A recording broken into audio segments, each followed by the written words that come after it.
Hey guys, welcome back to my channel. Thank you for stopping by. If you're new here, hello and welcome. My name is Jane and in this channel, we talk about fragrances. I've finally worn all the KAYALI fragrances enough to be able to review them and rank them all. I have here all 8 fragrances they came out with since opening shop in 2018, and in this video, we are zeroing in on each fragrance. I do have to mention that these were all worn and tested under tropical weather conditions, and my ranking is greatly influenced by the climate I live in. Also, I'm super happy to announce that I will be hosting a small giveaway as a big thank you to you all. I will be giving away travel sizes of my favorite KAYALI fragrances. This is open to all subscribers with a Philippine address. So if you're interested, make sure you are subscribed to the channel and please watch till the end for the mechanics. You guys, it started raining as I was filming this video, so I hope you don't mind the background noise. Anyway, I will be talking about them in order that they came out in the market, so without further ado, let's jump right in. The first 4 fragrances to come out in 2018 were Citrus 08, Elixir 11, Mask 12, and Vanilla 28. Citrus 08.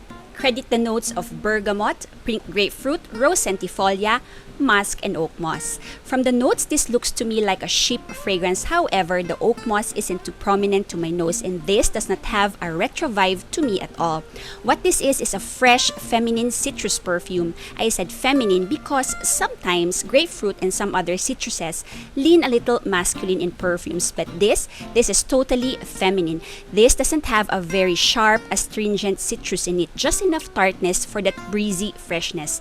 This is perfumey enough to not remind you of citrus cleaning products or hand soaps. The rose isn't too prominent if you're worried about this being too rosy or floral. This dried down a little musky, but the citruses are still very much present. I have thoroughly enjoyed wearing this perfume, as you can see from the dent on this 10 ml sample. This is perfect for our local weather, especially for the humid days. This is very pleasant and inoffensive, not incredibly unique, but my husband always asks me what I'm wearing every single time I wore this. Projection and sillage is soft, I'd say moderate at best when oversprayed. Lasting power is about 2 to 4 hours on skin, but lasts a whole day on fabric or clothing. I catch wafts of this on myself through my mask at the 8-hour mark when I spray this on the blouse I was wearing. This is an everyday easy grab and go, dumb rich kind of perfume, office friendly and discreet enough to not offend clients, students, or in my case, patients. Only real issue I have is the longevity on skin. I wish this lasted a little bit more. Also, the cap and the spray nozzle on this particular bottle, as you can see, is totally damaged. I can't bring this along in my bag or my purse for fear of the cap coming off and the juice spilling out. KAYALI Citrus 08 is an eau de Perfume concentration. Next is Elixir 11. This has red apple, rose demi-absolute, jasmine sambac, vanilla, and patchouli. This is the very first KAYALI I've tried, and I have to admit this was what stopped me from exploring the brand earlier. I got this a while back, way before I started my channel, because of the hype around this fragrance, and maybe my nose was a total noob back then, but I remember wondering what the hype was about. I did not like this perfume, especially on my skin. On air and on paper, this smelled a lot better. I can't pinpoint standout notes in this except for maybe red apples. By the way, the deeper KAYALIs generally do not work well on my skin, as you will find out later. So among all the KAYALI fragrances, this smelled very Middle Eastern to me. I've only been to Istanbul and Tel Aviv, but this perfume reminds me a lot of my travels to these places. I feel that this will do great in more forgiving environments, colder seasons, or cooler weather, but on me in Philippine weather, I think this is too much. I have tried wearing this a couple of times more, layered this with other KAYALI fragrances too, and my impression stays true to this day. This perfume is definitely not for me. KAYALI Elixir 11 is an eau de Perfume concentration.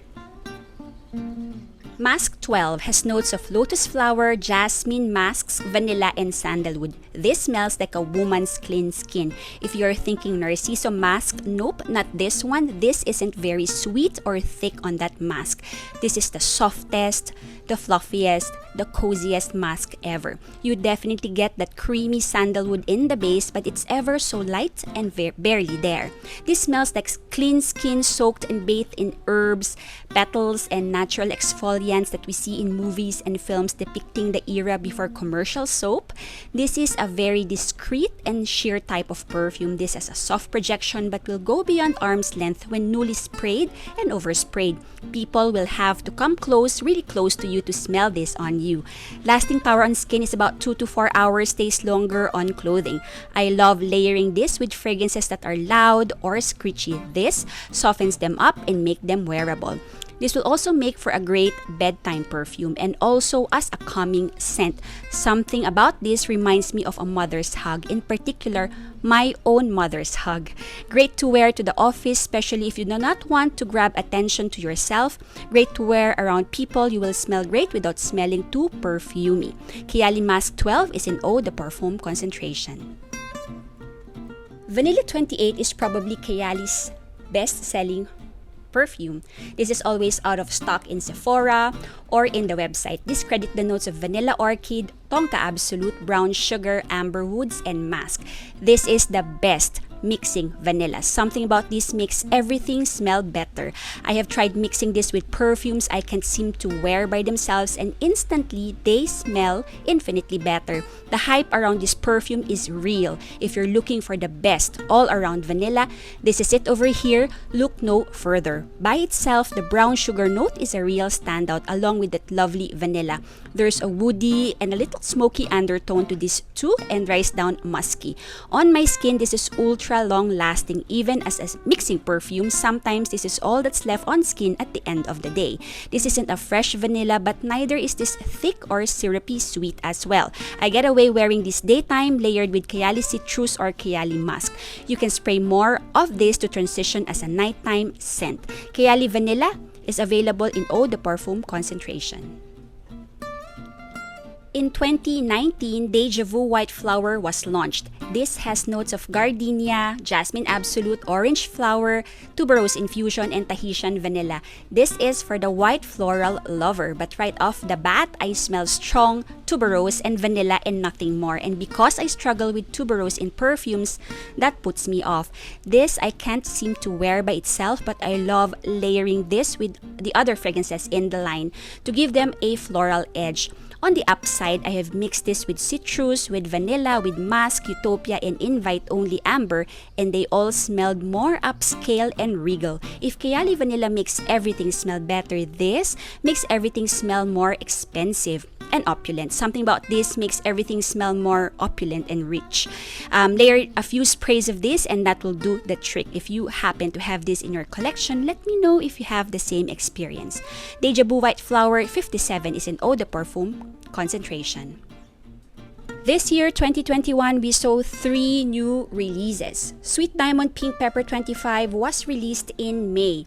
This credit the notes of pink pepper, bergamot, saffron, Bulgarian rose, vanilla orchid, and sandalwood. I have said this in my dedicated review that this fragrance smells oddly similar, though not exactly the same, to several rosewood fragrances I've tried, like Jo Malone's Velvet Rose and Oud, MFK's Oud Satin Mood, and Lancome's Oud Bouquet.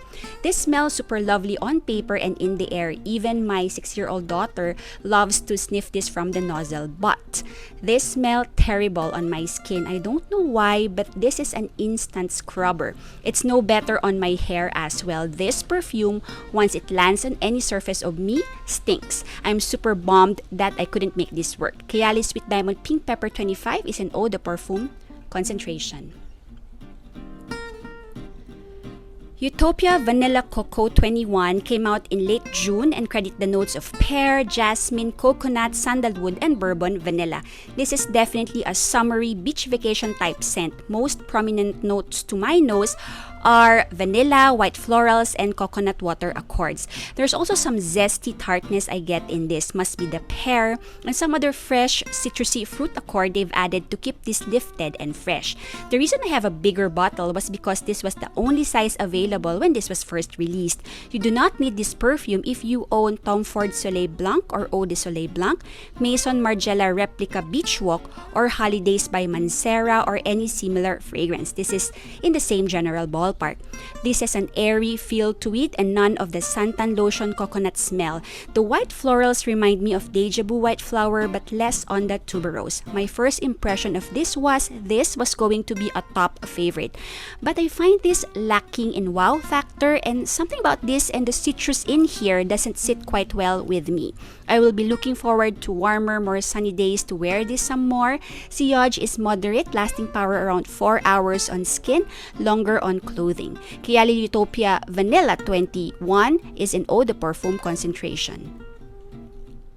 Invite Only Amber 23 is KAYALI's 8th fragrance. This came out fairly recently in time for fall. This credit the notes of black cherry, honey de Provence, tobacco leaf, amber resin, and Madagascar vanilla. This is very full-bodied, deep, and rich, and is definitely a cold weather, cold season fragrance.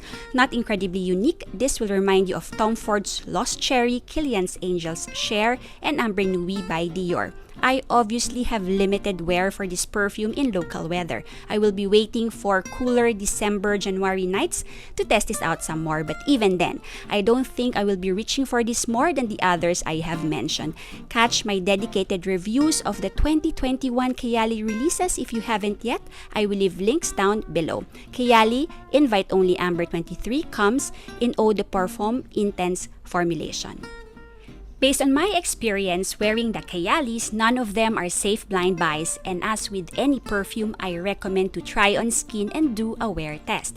Buy a small sample or decant or travel spray to try. The upside to this perfume is that they are definitely layerable. They can be worn by themselves, but we are at a liberty to try our very own pairings that work well for our mood, our personality, our preferences, the occasion, and the weather. Not all perfumes and perfume brands have this versatility. Of course, you need to own at least 2 bottles to do that, and some of you may think that to be unfair. To me, the price point is fair. These perfumes are not masterpieces, but they are all pretty decent. And I think you will agree with me that regardless of the size, they took time and effort with the presentation. Plus, the spray on this is amazing. Well, except for my citrus bottle, that is. I will not rank them individually, but I've grouped them based on which perfumes I'm able to get many uses of. The ones I will never reach for are Elixir 11, Sweet Diamond Pink Pepper, and Invite Only Amber 23. These 3 simply did not work out for me at all and will likely never work in this climate. I think I will have to find these bottles a new home. The ones I can't wear by themselves or I feel the need to layer are Utopia Vanilla 21 and Deja Vu White Flower. Definitely keeping these 2 for the occasions I use them for. Lastly, my top picks are KAYALI Mask 12, Citrus 08, and Vanilla 28. The dents on these bottles don't lie. These are the bottles I tend to reach for the most. These are also the most tropical weather appropriate for me. Except for Vanilla, none of these are long-lasting, but I enjoyed them nonetheless, and I will likely get full bottles once I run out. Thank you guys for watching this far, and because I would like for you to get a chance to try the KAYALIs, I will be giving away one 10 ml travel size of Citrus 08 and a rollerball of your choice containing Mask and Vanilla or Sweet Diamond Pink Pepper and Deja Vu White Flower. This is for one lucky subscriber with a Philippine address. Make sure you are subscribed to the channel and simply leave a comment in the video down below. It could be a single emoji or any comment will do. Please include your city or province of residence in the Philippines, not your full address, okay? This is just for me to verify your location. I will draw and announce the winner on October 31 in time for Halloween. You have 2 full weeks to join, so please do share this video to your friends in the Philippines who might want to win KAYALI perfumes. So that's it for today, guys. I hope you found this video useful, and if you enjoyed watching, please don't forget to give this video a huge thumbs up, subscribe to the channel if you haven't done already, and click on notification to see any new uploads in the channel. Thank you again for watching, and I will see you in my next video. Bye!